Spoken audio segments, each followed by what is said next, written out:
Jimmy said, Rodney, that's not true. And then Rodney called you, and you said, no, Rodney, that's not true. But the Lord's told me what to do with Rodney, and I dusted my feet off, okay? Doesn't mean God bless him, go do his thing, but now I know what I'm dealing with. And Marcus had to deal with Rodney before too. But just to clarify, there are things y'all don't know. But just to clarify, Rodney has done and said that your dad was furious about. I'm sure. So, but just to clarify, like I know he loves you. Rodney gave her Jonathan, we don't need to a very generous gift. It doesn't matter. After my dad passed, $100,000. So he loves her. Yeah. So he did this out of love. Every pastor warned Joni Lamb about Doug Weiss. Every single one. Her children warned her. Rodney Howard-Browne warned her. A fellow widow wrote her a letter, widow to widow. She heard it all, and on June 10th, 2023, she married him anyway. What followed destroyed her family, fractured her ministry, and left a billion-dollar network in ruins. To understand the weight of the warnings Joni received, you first have to understand the timeline, because that timeline alone was enough to give serious pause to anyone paying attention. Marcus Lamb, Joni's husband of nearly 40 years, the man who co-founded Daystar television network with her from a salvaged transmitter in Montgomery, Alabama, died on November 30th, 2021, from complications of COVID-19. He was 64 years old. The grief was real. It was public. Joni appeared on air, spoke with difficulty about losing her partner, and the broader Daystar audience mourned alongside her.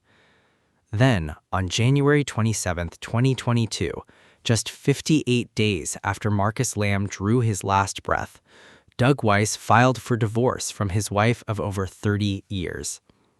58 days. Think about that number. A man who had built his entire career as a Christian psychologist specializing in marriage counseling, the founder of Heart to Heart Counseling Center, the author of more than 40 books on intimacy and relationships, filed to end his own 3-decade marriage less than 2 months after a wealthy widow's husband died. The optics, to put it plainly, were not good. Jonathan gathered the family to confront his mother. He later described what happened. It was not a calculated intervention. It was a series of genuine, loving, urgent conversations. But Joni allowed each person no more than 60 seconds to share their heart. Then she sat across from her children while they poured out their hearts and pointed at them.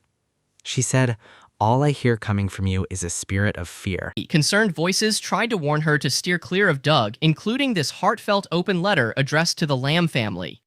From Denise to the Lamb family. She says, "Dear Lamb family, it is with a heavy heart that I write this letter.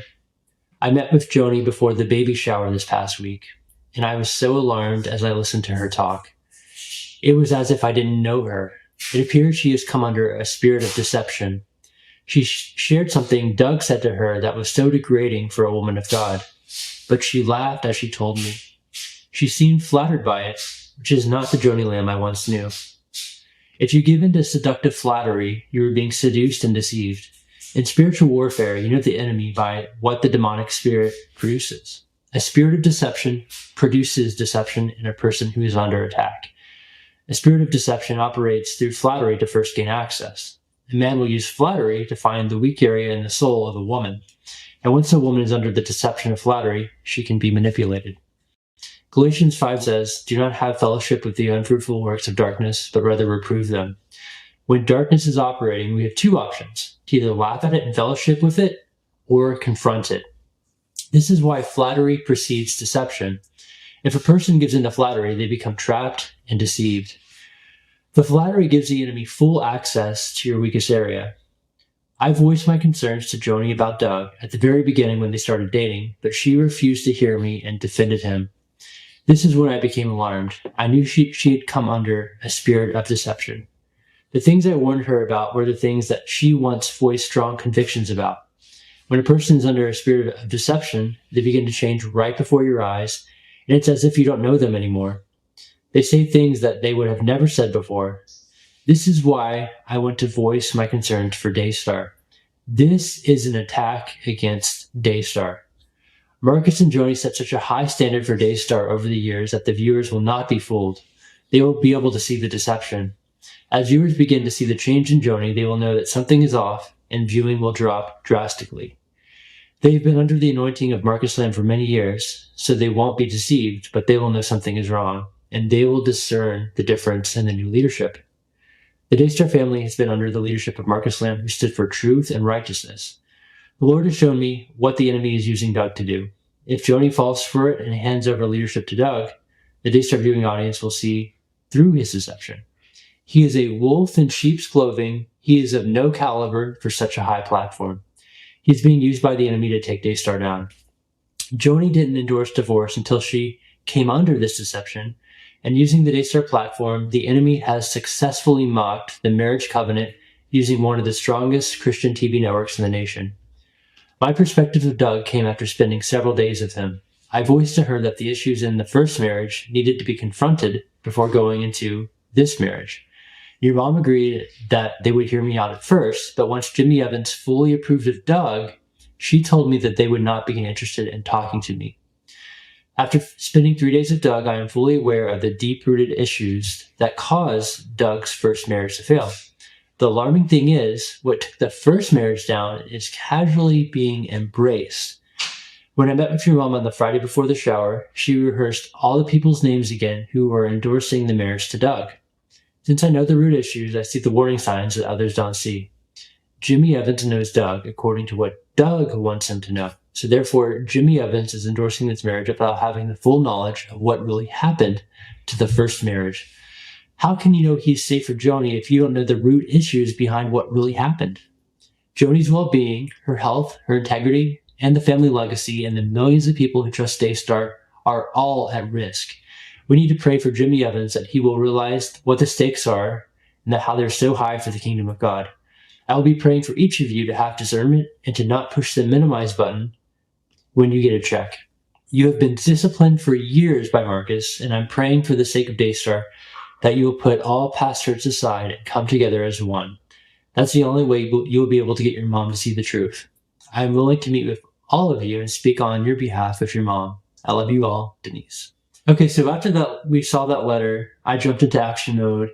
I got all 6 of us on a phone call together and said, hey, we need to meet mom and talk to her about this. The next day, Jonathan approached his mother at Daystar and requested a family meeting. Her response? Okay, we can do one after the show. On the surface, it sounds cooperative, but what followed shows otherwise. Once in her office, the gravity of the situation became clear. Joni, seemingly preoccupied with her plans to fly off to New York with Doug, gave them 1 minute each to speak. 1 minute per person to address a life-altering decision? That's hardly enough time to order coffee, let alone express deep, heartfelt concerns. One by one, her family members shared their thoughts, pleading with her to reconsider. She dismissed their concerns as a spirit of fear. Literally, she just said, I hear you, but all I hear you saying is, all I hear coming from you is a spirit of fear. And she pointed at us and said, fear, fear, fear, fear, fear. And quickly rushed out the door to fly out to New York. So there wasn't even any type of a real conversation or consideration of our concerns. I would actually dare to say that there were hundreds of communications with Joni Lamb, warnings from the keyboard prophets, from those who had discernment, those not taken very seriously and ignored. One of those letters was from Pastor Valerie Hartwell. She was also widowed, and she had communications with you back and forth. And this is her open letter to Joni. Communicating back and forth with you last Thanksgiving 2023, I wrote you widow to widow about my concerns with your sudden marriage. Married 29 years to my husband, Senior Pastor Roy Hartwell, who passed over in March 2023, I was stunned by your quick romance. Watching your engagement announcement and wedding using Jimmy Evans to introduce Doug, I called Jimmy, and especially you as president of Daystar, for using Jimmy to slander Doug's ex-wife solely to defend your marriage. I called Dr. Doug out, as you like to call him, for not giving you and your children adequate time to grieve and transition from the loss of their father, grandfather before jumping into a new relationship. As a psychologist, Doug should have known better than to encroach on a grieving family and widow so early. This is shame on him, but double shame on you as a mother, grandmother, and president of Daystar for allowing this unsavory, ungodly marriage to occur that has fractured your family and Daystar. You immediately wrote me back telling me not to judge your timeline of grief to mine. What grief, Joni?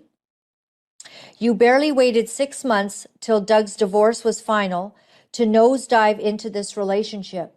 You, with your ally Tom, cornered your son Jonathan to try to convince that you went through a dark period grieving the loss of Marcus, even publishing a book Through the Storm to try to convince all how much you suffered as a widow, which is a bald-faced lie.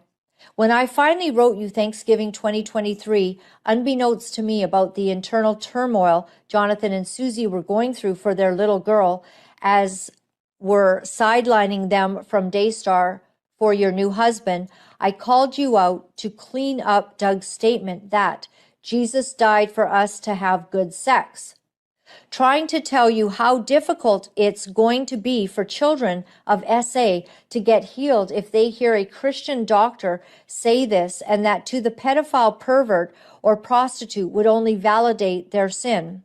My mother once told me this: men come a dime a dozen, but you can never replace your kids. For your own selfishness, you have kicked your kids to the curb for a man that millions, including wise widows, have had trouble with your marriage to Doug.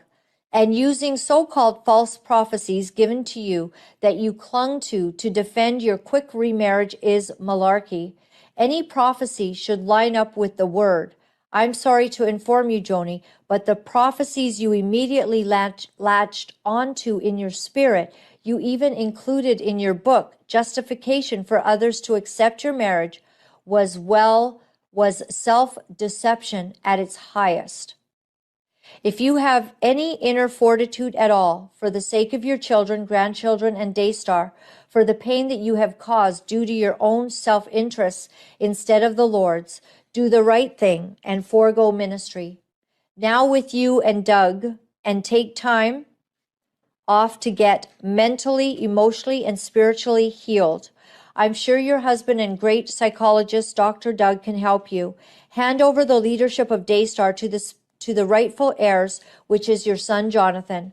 As a caring, loving mother you say you are, show your love-making in a way for your children, granddaughter, and grandchildren to fulfill their God-given destiny, callings, and future for Daystar and the Lord before you run into the ground. Pastor Valerie Hartwell, Jesus Unlimited Church in Washington, D.C.